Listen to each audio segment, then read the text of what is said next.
В самом сердце Египта, недалеко от руин древнего Топосирис Магна, в последние годы разгорелась настоящая археологическая лихорадка. Слухи о легендарной гробнице Клеопатры давно будоражили весь мир, но никто не ожидал, что обычный раскоп под полуразрушенным храмом приведет к сенсационному открытию. Осенью 2023 года команда археологов, возглавляемая экспертом в древнеегипетской истории Кэтлин Мартинес, приступила к изучению участка, который местные жители всегда считали пустынным и давно разграбленным. Однако уже с первых дней раскопок стало ясно, здесь что-то не так. На глубине около 20 футов исследователи наткнулись на необычно плотный слой известняка. Лазерная сканирующая аппаратура показала контуры прямоугольной структуры, скрытой под завалами столетий. Не теряя времени, рабочие начали аккуратно убирать грунт вручную, чтобы не повредить возможную находку. Примерно через 3 суток кропотливой работы перед археологами открылись массивные каменные плиты с непонятными символами. Судя по их разметке и ориентации, плиты закрывали вход в нечто большее, предположительно в тайную комнату. Для вскрытия прохода потребовалось использовать специальные гидравлические домкраты. После тщательных приготовлений одна из плит сдвинулась, открывая вход в каменный коридор шириной чуть менее 5 футов. Внутри царила абсолютная тьма, воздух был густым и застоявшимся. Даже современные фонари с трудом пробивали темноту, стены, казалось, поглощали любой свет.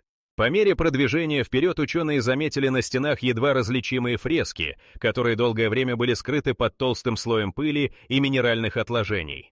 Самым интригующим оказалось то, что коридор резко поворачивал в сторону, и на его конце виднелась еще одна запечатанная дверь. Здесь археологи обнаружили загадочные металлические петли, коррозия которых указывала на необычайную древность этого механизма. После долгих попыток дверь вскрылась, и команда попала в небольшую, но богато украшенную камеру размером не более 10 футов в длину и 6 футов в ширину. В центре помещения возвышался массивный саркофаг из черного базальта, окруженный разбросанными предметами из бронзы, золота и разноцветного стекла. Когда исследователи приблизились к саркофагу, они заметили на его крышке необычную гравировку. Стилизованный профиль женщины с характерными чертами, которые сразу вызвали восторг и шок среди знатоков древних реликвий. Рядом стояли урны с погребальными маслами, украшенные лотосами, а у самой стены бронзовая статуэтка в образе богини Исиды, покровительницы царственных женщин Египта. Внимание археологов сразу привлекла мозаичная плита у восточной стены. Она была покрыта линиями и знаками, ранее не встречавшимися ни в одном из известных храмов или погребальных комплексов эпохи Птолемеев. Специалисты заметили также сложную систему вентиляционных шахт, спрятанных за декоративными кессонами в потолке, и следы от инструмента, которым явно вскрывали или ремонтировали камеру в какие-то более поздние века. Организация находки была настолько необычной, что ученые всерьез задумались о предназначении этой комнаты. Ни один найденный предмет не имел отметок или клейм известных мастеров, а все реликвии выглядели так, будто ими кто-то пользовался еще во времена, когда о Римской империи говорили только за пределами египетских пустынь. Приборы зафиксировали необычные магнитные аномалии вокруг саркофага, а температура воздуха в комнате была на несколько градусов ниже, чем в остальном храме. Открытие этой подземной комнаты мгновенно привлекло внимание всего научного мира. Археологи понимали, им удалось войти в помещение, которое веками оставалось вне поля зрения искателей и мародеров. Какие еще секреты скрывают стены под храмом, и почему в этом месте оказалось столько ценных предметов? Ответы на эти вопросы начали появляться, когда команда приступила к следующему этапу исследования, открывая все новые детали загадки, которая до сих пор сотрясает научное сообщество. Когда ученые впервые взглянули на каменный саркофаг, их не отпускала мысль о загадочном исчезновении гробницы Клеопатры, правительницы, чье имя веками окутано легендами. Все, что сегодня известно о последних днях египетской царицы, это рассказы античных историков, вроде Плутарха и Диона Кассия, которые писали, что после драматичной смерти Клеопатры и Марка Антония их тела были бережно перенесены в секретное подземелье. Сам Плиний-старший утверждал, что гробница располагалась рядом с храмом Исиды. Но дальнейшая судьба усыпальницы всегда оставалась покрыта мраком. Археологи детально исследовали все сохранившиеся античные карты, в которых, однако, не было явных указаний на расположение могилы Клеопатры. Когда после падения династии Птолемеев Египет оказался под властью Рима, римляне начали активно уничтожать символы последнего независимого царства. Храмы закрывали, статуи разбивали, а ценные гробницы зачастую вскрывали или даже преднамеренно скрывали, чтобы стереть память о прежних правителях. Все эти темные страницы истории могли бы объяснить, почему усыпальница Клеопатры веками ускользала от исследователей. В разные эпохи предприимчивые искатели сокровищ не раз прочесывали окрестности древней Александрии, надеясь найти золотую гробницу. Но после катастрофического землетрясения, обрушившегося на город в 3 столетии нашей эры, большая часть прибрежных храмов ушла под воду. Слоистые пласты ила и песка засыпали все, что когда-то было величественными мавзолеями и храмами. Под слоем почти 20 футов от поверхности археологи обнаружили свидетельства разрушительных волн, которые сдвинули и раздавили древние строения, спрятав их навсегда от случайных глаз. Острова затопленных руин вокруг современной Александрии хранят немало секретов. Но долгие годы было непонятно, почему гробница Клеопатры так искусно скрыта от всех, кто пытался ее найти. Еще во времена арабских хронистов ходили слухи, будто бы после гибели царицы ее враги тщательно замуровали и замаскировали любые следы захоронения, боясь повторения культа личности. Подтверждение этой теории ученые находят на стенах недавно найденной камеры. Ни одной привычной для Птолемеев подписи, ни одного изображения древнеримских легионеров, словно кто-то намеренно стер память и попытался затереть имена, оставив только намеки и странные символы. Когда специалисты проанализировали раскопки, их поразило не только отсутствие видимых племенных или царских знаков, но и странная топография самого подземелья. Коридоры, ведущие к саркофагу, были построены с расчетом на то, чтобы их невозможно было обнаружить случайно. Один из проходов оказался искусно задрапирован под обычный вентиляционный канал, оснащенный ловушками и ложными стенами. В декорациях комнаты присутствовала смесь эллинистических и египетских мотивов, однако большинство артефактов не соответствовало ни одной известной традиции, как будто все было собрано наспех и исключительно в расчете на будущих посетителей. Согласно расшифрованным надписям, на некоторых урнах и плитах недвусмысленно упоминались ритуалы закрытия пути, встречавшиеся ранее только в заклинаниях древнейших жрецов. На одном из фрагментов бронзовой пластины был выгравирован текст, который переводчики распознали как клятву хранить вечную тайну имени усопшей. Все указывало на то, что исчезновение гробницы Клеопатры не было случайным. Ее тщательно готовили к забвению, чтобы прервать любую связь с прошлым. В римских хрониках остались смутные сведения, будто бы Сенат специальным декретом запретил любые ритуалы в память о Клеопатре, а солдаты императора Октавиана проводили специальные операции по уничтожению следов ее почитания. Местные жрецы, рискуя жизнями, могли тайно скрыть ее останки именно в таких запутанных подземельях, куда никому не приходило бы в голову заглянуть. Быть может, для этого и понадобились столь сложные системы вентиляции, ловушки и даже своеобразные информационные шумы, призванные запутать потомков. Когда археологи, приведя в действие современные методы анализа почвы и сканирования лазерами, исследовали прилегающие коридоры, они наткнулись на засыпанный туннель, ведущий в сторону старого русла канала. Это был еще один штрих в картине исчезновения. Если входы тщательно маскировались и уводились в сторону от главного потока посетителей храма, шанс на обнаружение сводился к нулю. До сих пор ни одна карта не указывала даже примерное расположение такого туннеля. Все, что удалось установить с максимальной достоверностью, исчезновение гробницы Клеопатры было не результатом хаоса и разрушений, а делом рук людей, которые хотели навсегда закрыть доступ к ее памяти. И пока исследователи аккуратно продолжают расчистку темных коридоров, впереди их ждали еще более опасные загадки, ведь по следам древних защитников прохода они вот-вот могли столкнуться с хитроумными ловушками и непредсказуемыми механизмами, спрятанными в самых неожиданных местах. Двигаясь дальше по узким, словно сужающимся коридорам, команда археологов быстро поняла. Тут все подчинено главной цели — отвести непрошенных гостей от самого сердца усыпальницы. В самом начале пути за массивной плитой они обнаружили первый сюрприз — неправдоподобно плотную смесь из гравия, песка и обломков керамики. При малейшем неосторожном движении часть завала могла сдвинуться и перекрыть проход обратно.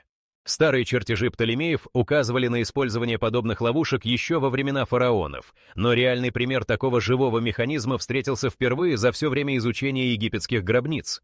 Пришлось 2 дня вручную расчищать проход, укрепляя стены досками и металлическими распорками. Чем дальше продвигалась экспедиция, тем более загадочными становились находки. В дальнем углу обнаружили нишу, заваленную разрозненными костями мелких животных. Видимо, сюда заманивали крыс и змей, чтобы отпугнуть мародеров и сбить с толку всех, кто осмелится войти. Неожиданно под застарелым слоем известняка археологи нащупали металлические пластины с прорезями и чередой бронзовых шестеренок. После чистки выяснилось, это часть древней ловушки топора, срабатывающей при попытке открыть следующий люк. С помощью небольшого эндоскопа удалось рассмотреть внизу полости на полу, следы от мощных металлических лезвий и фрагменты старого медного провода. Кто-то явно рассчитывал на то, что непрошенный гость не выживет после такого приветствия. Дальше путь преградила замаскированная ниша, за которой скрывались две керамические вазы, наполненные какой-то темно-красной жидкостью. По химическому анализу выяснили, что жидкость содержала редкие экстракты растений, обладающие настолько резким ароматом, что даже через 2000 лет сохранился специфический запах. Скорее всего, этим составом облили дверные проемы, чтобы сбить запах поисковых собак или просто отпугнуть врагов. Одновременно с этим находили и щитки с выгравированной серией магических формул. Тексты грозили жестоким возмездием любому, кто осквернит покой владычицы. Примерно на расстоянии 30 футов от входа исследователи столкнулись с узким туннелем, который неожиданно раздваивался. Один путь вел в тупик, где стены украшали изображения мифических зверей, а второй, еще более узкий, завершался высокой прямоугольной нишей, на дне которой обнаружили сложную систему сосудов, соединенных тонкими медными трубками. После тщательного осмотра археологи пришли к выводу: речь шла о водяной ловушке, активируемой нажатием на незаметную плиту у стены. Если ступить не туда, в камеру устремляется поток мутной воды, моментально перекрывающий все лазейки наружу. Под потолком одного из переходов находили потайные проемы. За ними, по словам специалистов в области фортификации, прятались маленькие металлические контейнеры. Внутри сохранились камешки остроугольной формы и порошок, который в контактной реакции с влажным воздухом быстро разогревался. Это наводило на мысль о применении древнего варианта дымовой ловушки, призванной распугать или ослепить захватчиков. Видны были даже остатки кусочков ткани, когда-то пропитанных специальным составом для розжига. Однако самой опасной частью комплекса оказался проход, ведущий к сердцу гробницы. Потолок здесь поддерживался лишь на нескольких выступах, а под напольными плитами были уложены пустотелые керамические трубы, соединенные по диагонали. Стоило бы наступить с усилием на одну из центральных плит, и вся система рушилась, обвалив потолочные блоки прямо на проход. Получалось, что чем ближе к усыпальнице царицы, тем выше вероятность смертельной ловушки. Пример на практике. Несколько металлических прутьев за долгие столетия сгнили, и часть потолка сдвинулась почти на дюйм вниз. Ученые смогли это заметить только благодаря современному лазерному нивелиру. Встроенные в стены керамические воронки, по всей видимости, позволяли разливать масла или даже зажигательные смеси при проникновении врагов. Повсюду встречались и символы богини Сехмет, покровительницы воинов и защитницы от бед. Даже вентиляционные шахты не были простыми. Часть из них заделана так, что при любой попытке взломать кессон в потолке наружу выбрасывались острые камни и щебень, а через другие шахты вместе со струей воздуха выбрасывался ослепляющий пепел. В конце пути, непосредственно перед камерой с саркофагом, стояла массивная дверь, оснащенная бронзовой системой затворов и штифтов. Здесь использовали старинный принцип двустороннего замка, когда для открытия требовалось поворачивать гравированную пластину с изображением кобры. Малейшая ошибка приводила к срабатыванию пружинного механизма. В тестовом режиме часть бронзовых гвоздей выстрелила в стену с такой силой, что оставила в известняке глубокие борозды. Все это многоуровневое защитное устройство показывало, создатели комплекса не просто хотели спрятать останки правительницы, а надежно обезопасить ее тайну от любого посягательства. Даже спустя 2 тысячелетия большая часть механизмов оставалась полностью работоспособной, впечатляющее свидетельство мастерства инженеров эпохи Птолемеев. Пока команда аккуратно обходила все ловушки и фиксировала детали на современных камерах, между слоями камней начали проступать рисунки, силуэты женщин с царственными украшениями и редкие греческие надписи, указывающие на ритуал вечного покоя. Все складывалось в единую мозаику. Клеопатра была окружена не только золотом и реликвиями, но и растянутой в пространстве системой хитроумных защит, где каждое неверное движение могло стать последним. Однако даже после таких открытий казалось, что внутреннее убранство комплекса все еще хранит невиданные артефакты, и именно они ждали своего часа, чтобы застыть перед глазами современного мира. После того, как опасные ловушки были успешно обезврежены, археологи наконец добрались до самой сокровищницы, небольшого помещения, в котором время словно остановилось.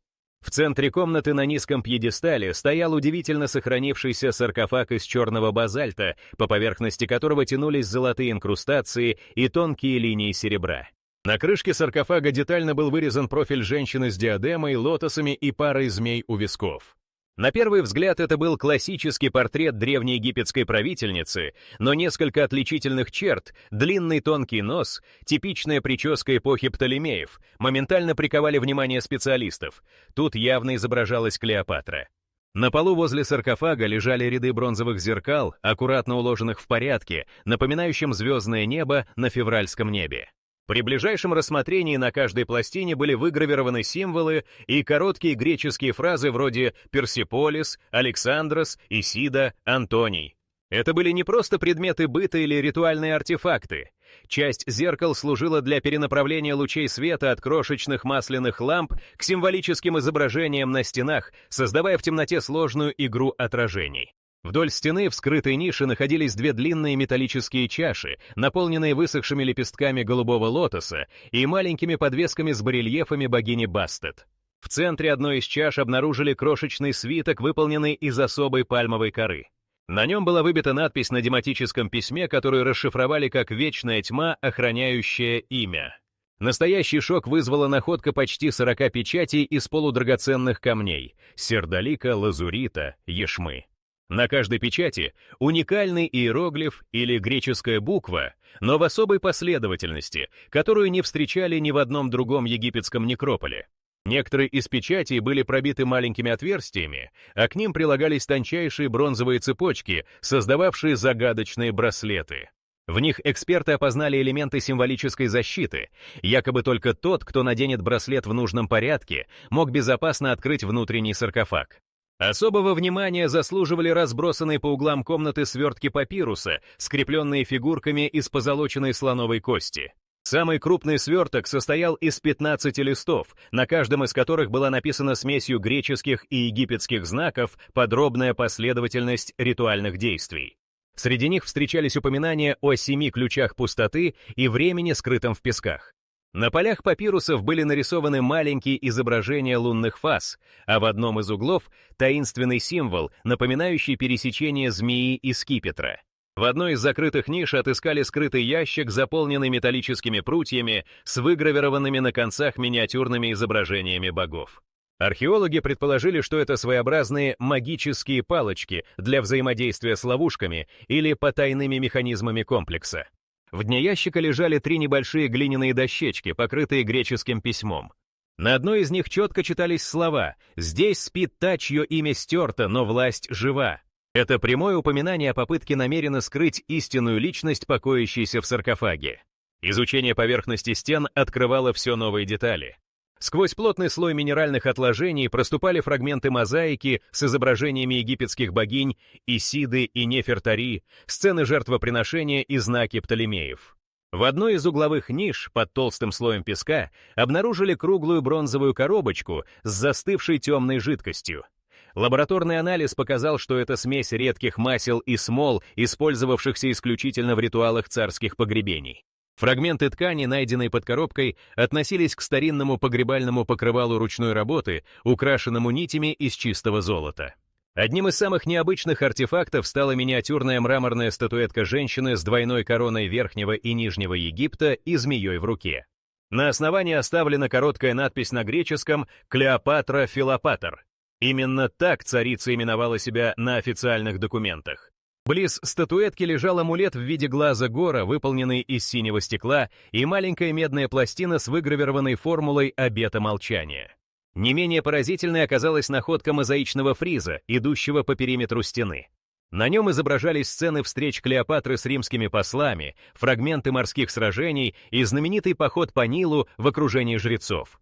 Каждый элемент фриза сопровождался короткой греческой подписью и необычным символом, то ли личным знаком, то ли клеймом мастерской, неизвестной историкам.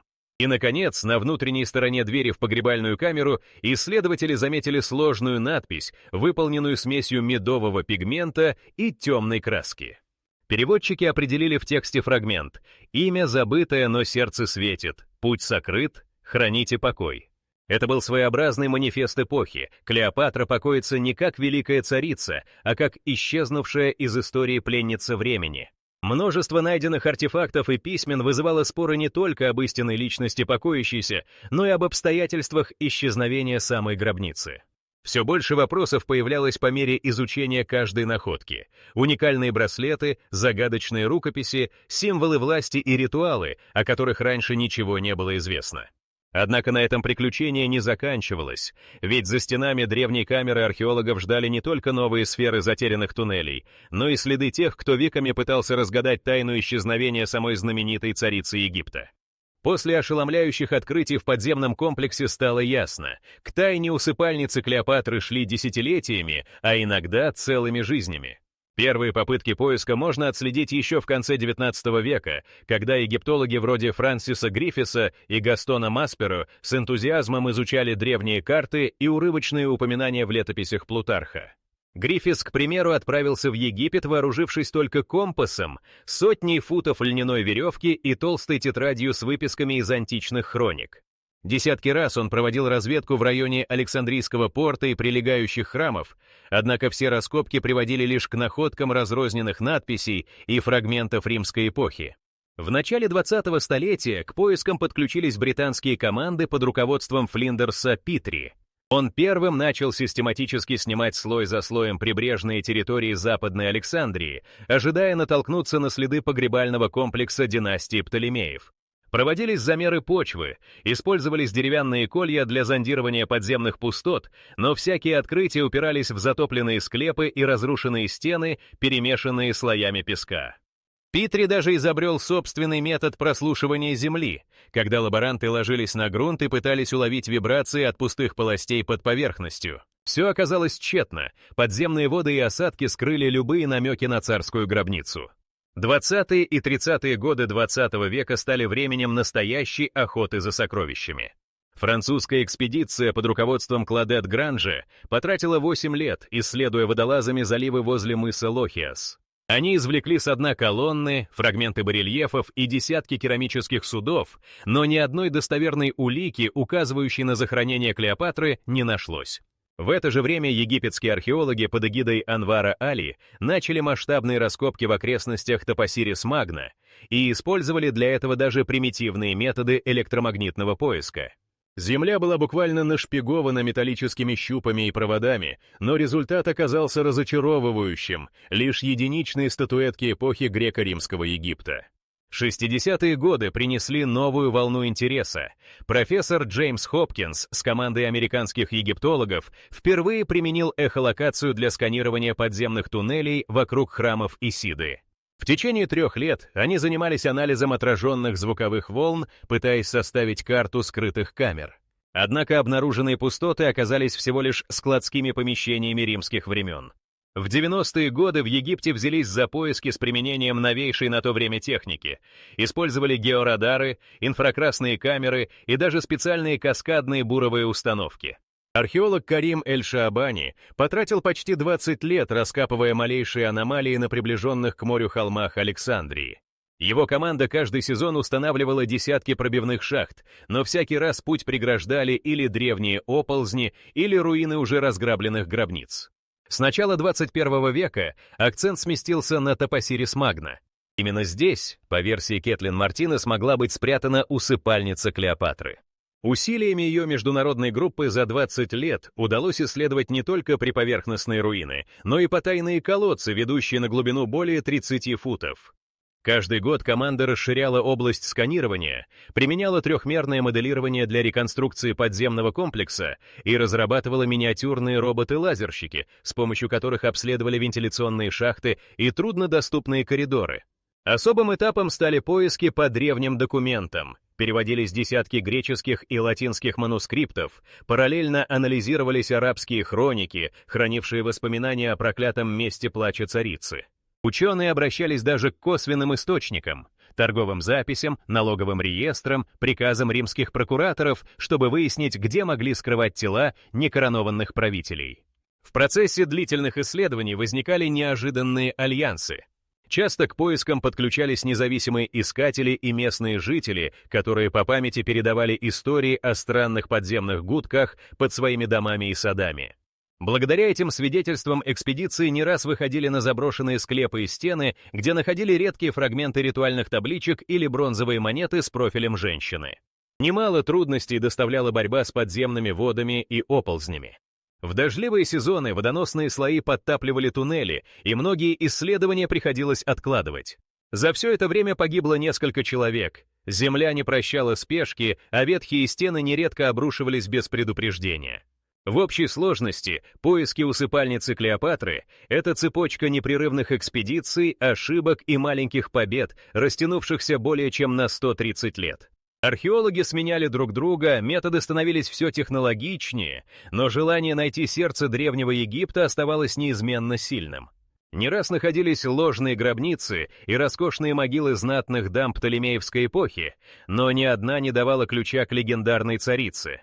Все изменилось, когда подземные сканеры 23-го года уловили странную аномалию рядом с храмом Топосирис Магна. Так начался этап, который привел к самым впечатляющим открытиям, служащим итогом многих поколений искателей приключений. Но даже сейчас впереди еще оставалось слишком много белых пятен, идущих корнями в самую гущу древнеримских интриг и исчезнувших следов. Оказавшись на пороге настоящей разгадки, археологи не могли игнорировать тень Древнего Рима, навсегда изменившую судьбу египетской усыпальницы. После смерти Клеопатры и падения последнего независимого царства Египта, римляне стремились стереть все следы ее величия.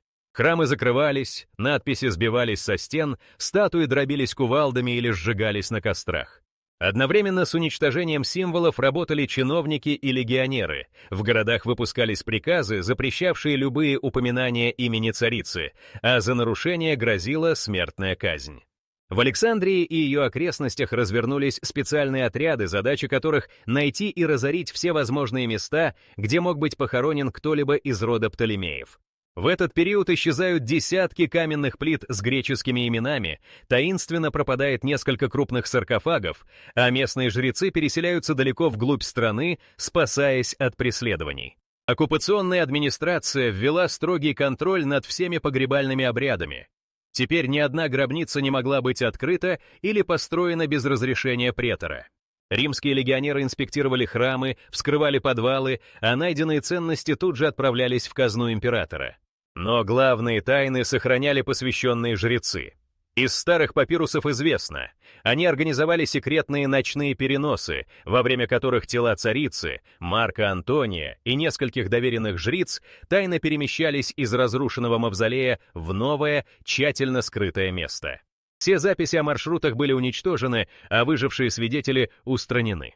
Параллельно с этим в Египте начинались кровавые волнения. Поспешно возведенные римские укрепления перекрыли доступ к древним каналам, которые вели в сторону Топосирис Магна. Слухи о тайно запрятанной усыпальнице распространялись молниеносно, а по ночам в районе храмов местные жители замечали странные отряды с зажженными факелами, ведущими на веревках вьючных ослов, нагруженных ящиками. Археологи позже найдут в этих местах обломки италийской керамики, бронзовые пряжки с клеймами римских легионов и разбитые амулеты с ликами Александра Великого, следы отчаянной гонки между местными защитниками культа и военизированными отрядами Октавиана.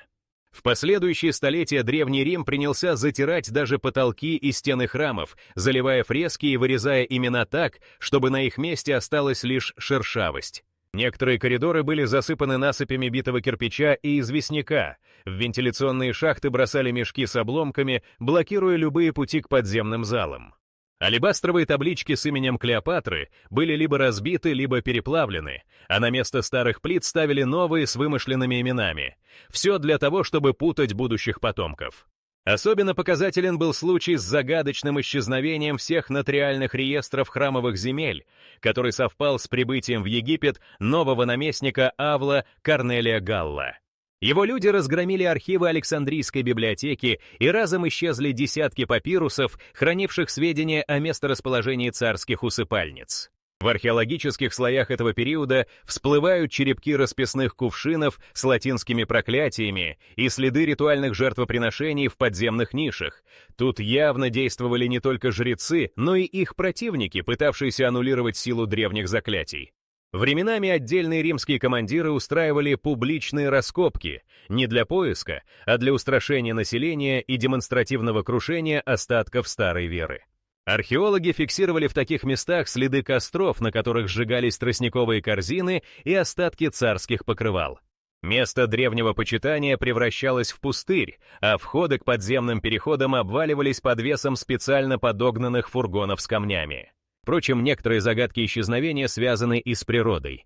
Землетрясения третьего столетия разрушили значительную часть прибрежных построек, а последовавшие за этим штормы окончательно скрыли часть комплексов под толстым слоем ила и песка. Все, что не успели уничтожить римляне, погребла сама земля.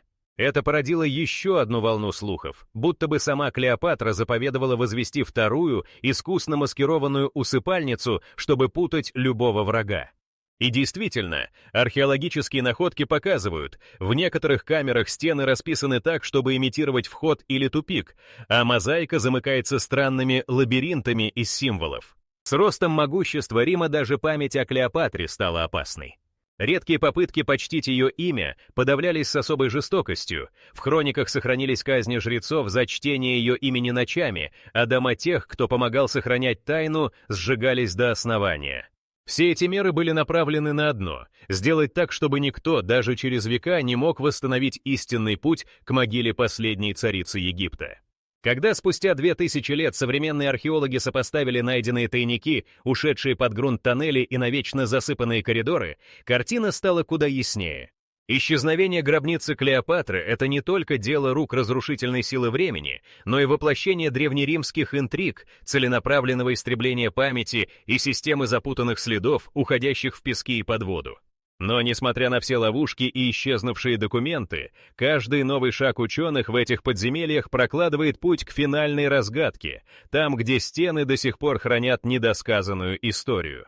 Несмотря на кажущееся приближение к истине, археологи сталкиваются с новыми препятствиями на каждом этапе изучения подземного комплекса. Даже после обнаружения камеры с таинственным саркофагом команда Кэтлин Мартинес не торопится делать однозначные выводы.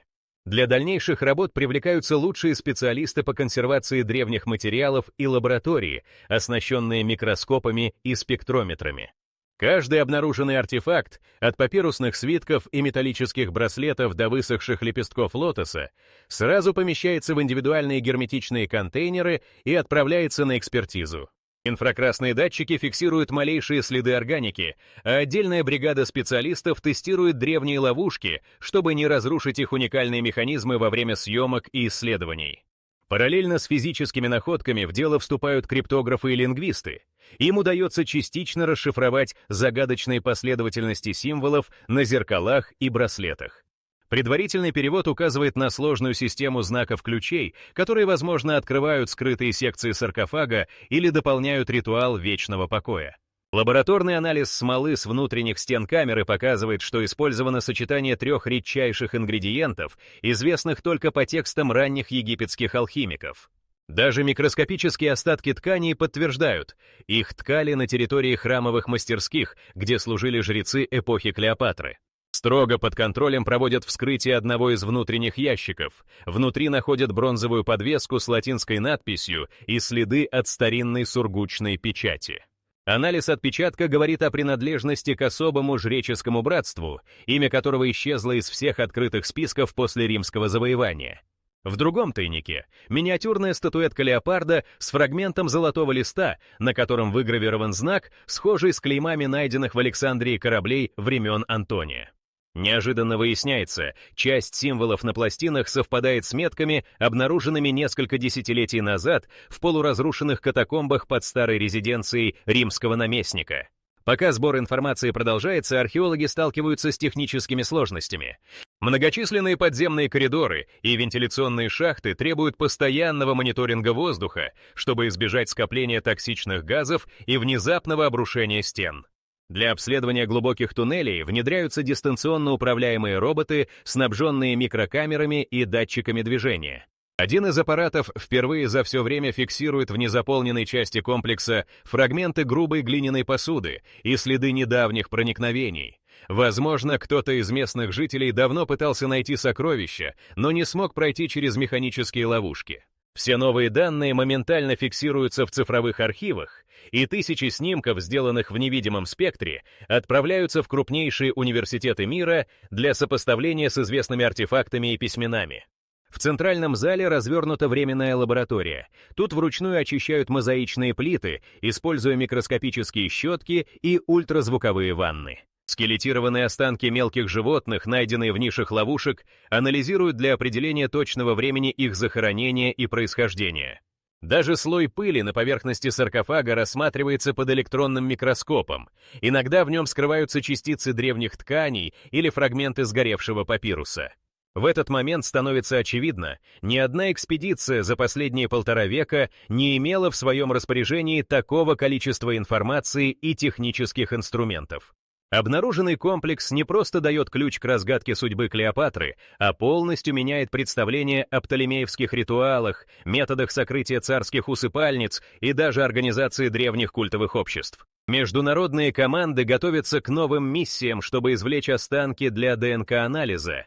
Он может показать, действительно ли саркофаг принадлежит Клеопатре, сопоставив генетический материал с найденными ранее родственниками династии. Пока результаты экспертиз держатся в строжайшем секрете, египетское правительство с удвоенной охраной окружает храм и запрещает любые несанкционированные съемки. Ведутся переговоры между музеями, археологическими институтами и даже представителями церкви о том, можно ли вскрывать саркофаг и тревожить останки исторической личности. Параллельно поступают заявки со всего мира на проведение совместных исследований, научных конференций и открытых лекций о сенсационном открытии. С каждым днем ученые открывают все больше тайн.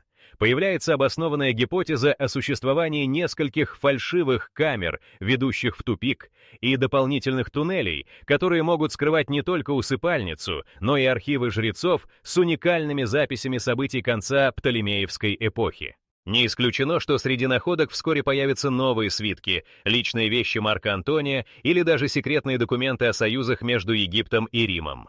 Теперь вся археологическая команда понимает, если дальнейшие исследования подтвердят происхождение саркофага и его содержимого, это изменит не только учебники по истории Египта, но и взгляды на роль Клеопатры в мировой истории. Такое открытие может привести к пересмотру целых эпох, пересчету династических связей и переосмыслению символики египетской государственности. И пока в потайных углах древнего комплекса продолжаются раскопки, весь мир буквально затаил дыхание в ожидании финального ответа на одну из самых загадочных тайн прошлого.